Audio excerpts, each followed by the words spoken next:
Yo, what's up mga kabayan? Itong araw na nga pala na to ay birthday ng lola ko at mamamasyal kami. At ayan nga pala si lola at naghahanda na nga pala kami para makaalis. Ayan si tita at si Amber. Nagtitirintas na si tita ng buhok ni Amber. At ito naman yung magkapatid, si Ethan at si Andre. At kasalukuyang bumabiyahe na nga kami, katabi ko si Andre. Ayan. At medyo malayo-layo nga pala yung biyahe namin guys kasi magpo-fruit picking kami. Mga 1.5 oras yung biyahe namin guys. Papunta nga dun sa location ng farm na pupuntahan namin. At kita nyo naman kung gaano kaluwag yung kalsada dito guys. Wala masyadong tao kasi mga nasa work sila. Monday kasi nito nung umalis kami. At nakarating na nga kami sa location ng pagpipitasan namin ng strawberry. Magi-strawberry picking kami guys. At ayan nga pala yung pinsan ko at yung family niya.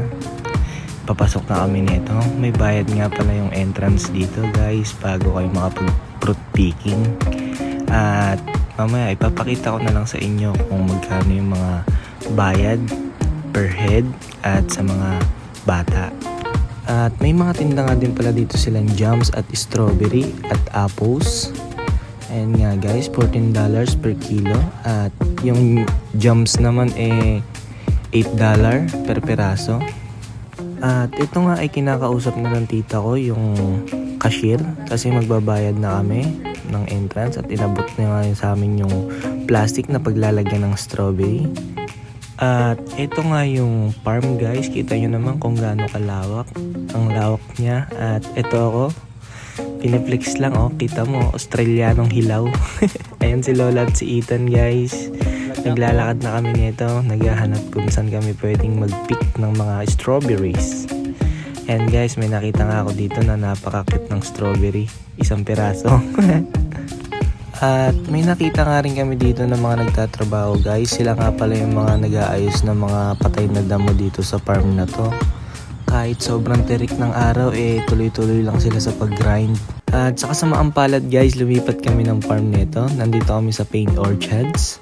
Apple naman to guys. Kasi dun sa una namin pinuntahan ay halos ubos na yung mga strawberry nila guys. At ito na nga ay nagbabayad na kami ng entrance fee.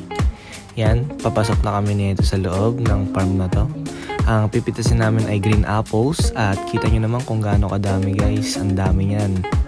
Pwede kang mamitas dyan, tapos yung per kilo niya ay $8. At yung iba nga dito guys na mga apples ay nagkakalaglagan na dahil sa lakas ng hangin. Dito kasi sa Victoria paiba-iba yung klima dito. Minsan malakas yung hangin, minsan sobrang lamig at naulan at cloudy. At pumasok na nga kami nito guys. Kita nyo, napakadaming apples. May mga kasabay din kami dito nag-a-apple picking. At ito nga yung isa sa mga staff dito. Tinuturo niya sa amin kung saan yung area na pwede mamitas. At ayan nga, mamimitas na kami ng apple guys. First time ko nga lang palang maranasan na makapag-apple picking at dito pa nga sa Australia guys. Ayan, kita nyo naman yung apple kahit green siya napakatamis niyan at juicy ng loob niya. Malutong din guys. Ayan pili lang ako ng pili dyan. Pinipili ko yung walang mga sira at yung malalaki. At ito nga rin pala si Lola guys. Kita niyo kung gaano siya kasaya kasi may nakita siyang malaking mansanas at pinitas niya na nga.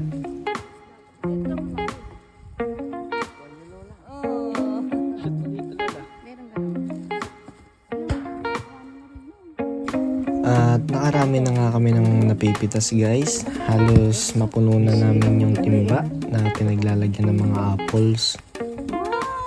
At tapos na nga kami mag-apple picking guys. Ito, pabalik na kami dun sa may entrance niya para ipakilo tong mga napitas namin. At habang naglalakad nga kami ay tamang kulitan kami ng pinsan ko. At abangan nyo yung part 2 ng vlog na to guys. May pinuntahan pa kaming ibang pasyalan. Pag mali, tawag.